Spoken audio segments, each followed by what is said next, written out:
All right, so next question is from Imagine Dragoons, who asks, "Is Xbox Game Pass worth it?"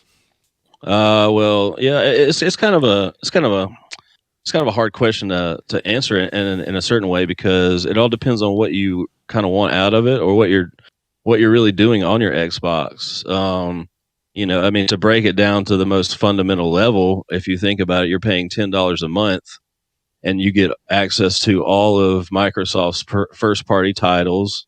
So the new Halo, the new Gears, the new like we played Crackdown. I certainly wouldn't have bought that myself. So it allows engagement for games that maybe you wouldn't buy, but you can break it down as like for basically the cost of two AAA titles a year. You can play all their games and then all these third party games, and they're constantly swapping them out. And they have some old 360 games on there. And another cool feature is that you can play those games on PC as well. So if you want to play, Gears 4 on PC or on your Xbox, you have that option. And usually with single player games, I can be playing Gears 4 co op on my PC with my friend who's on Xbox. Sometimes they silo you off to different servers. If you're talking about competitive multiplayer games, they usually don't let keyboard and mouse players play with the controller guys. But as far as single player games or co-op games, doesn't seem to matter.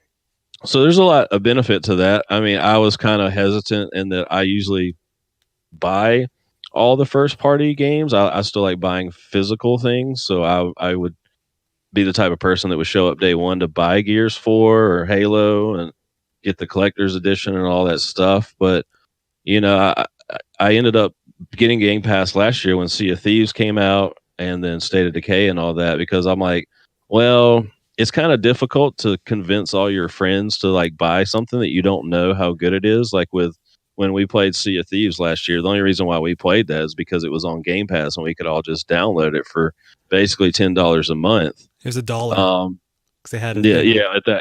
at that time, yeah, it was. So, stuff like that's worthwhile where maybe you want your friends to play a game and you can't really convince them to plop down $60 on something, but if it's free on the Game Pass, you might as well. So, I've been subscribed for about 10 months now. I've been pretty happy with it. It allowed us to play some games that I probably never would have played. And like I said, you get the entire Microsoft first party library, even going back to 360. Some of those games don't work on PC though, like old 360 games that were never made on PC won't work on PC. But yeah, overall, I mean, I think it's a worthwhile thing. It depends on how much you care about Microsoft's first party games or how many of those you think you might actually buy. Because for me, I'm probably going to buy two or three of them a year anyway, if not more.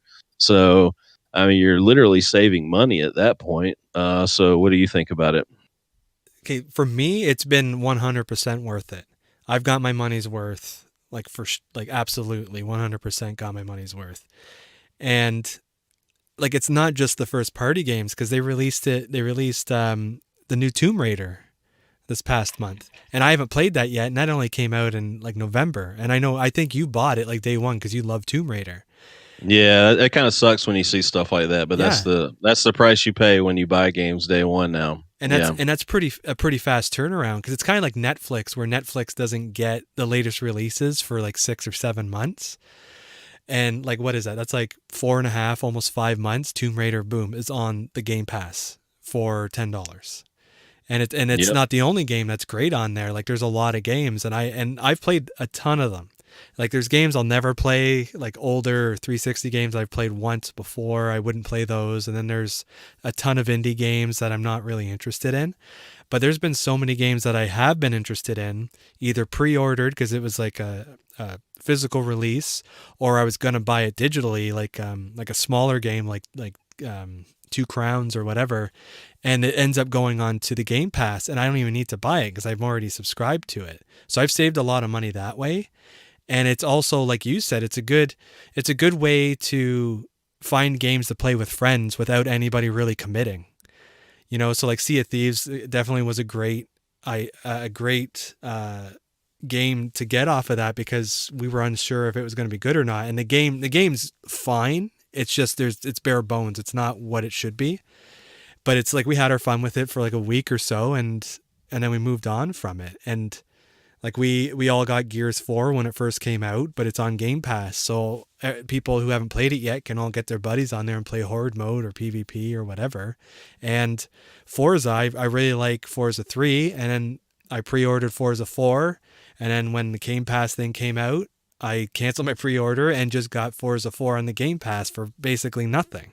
And I played that for 30, 40 hours. So it's definitely worth it. I'm interested in the behind the scenes money aspect of it. Like, how much do developers get paid to have their games on there?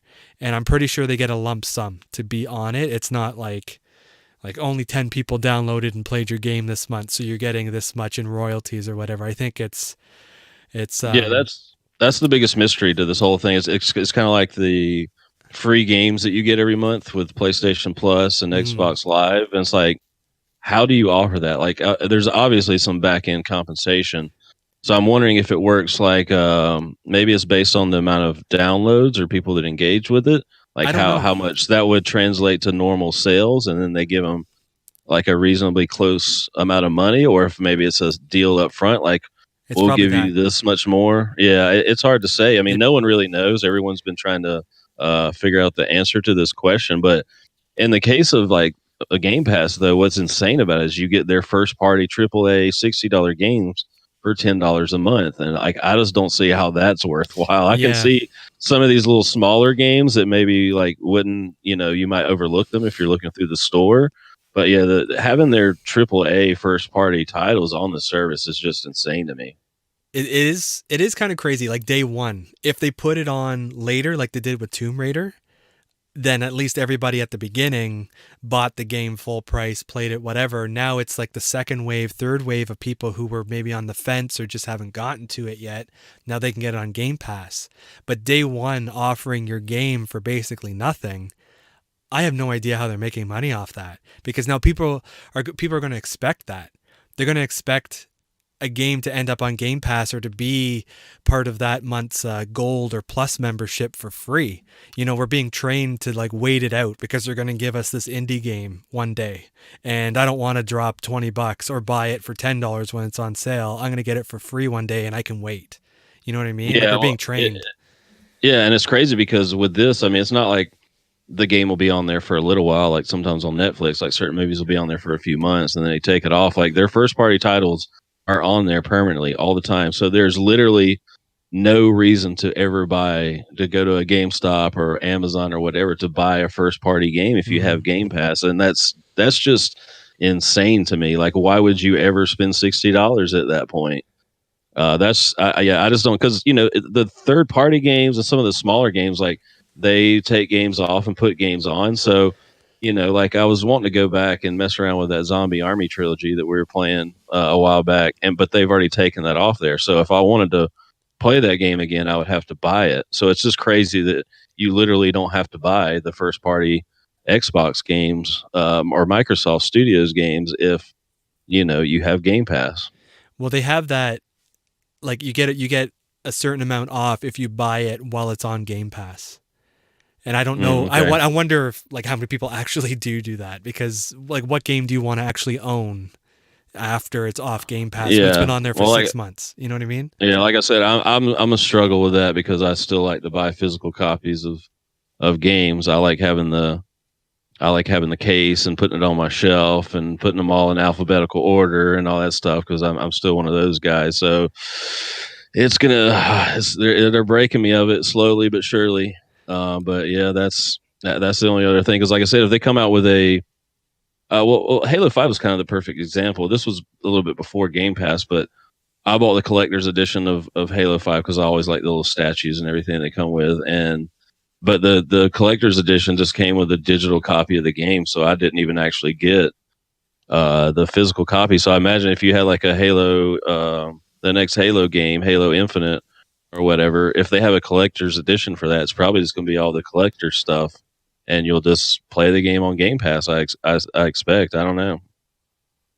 Yeah, Game Pass is really interesting. I thought it was interesting when I first announced it, and I'm still fascinated by it today. Yeah, because I wonder if this forces other companies to do this. I mean, we're all going toward a streaming future. All these companies like Ubisoft and Sony has had the PlayStation Now, and Microsoft said they're working on their own streaming service. I played that Google, I forget what it's called, that Google thing a couple months ago with Assassin's Creed. So everything's moving in a streaming direction, but I wonder if this makes Sony be like, well, we're gonna have to have something like Game Pass on the PlayStation 5.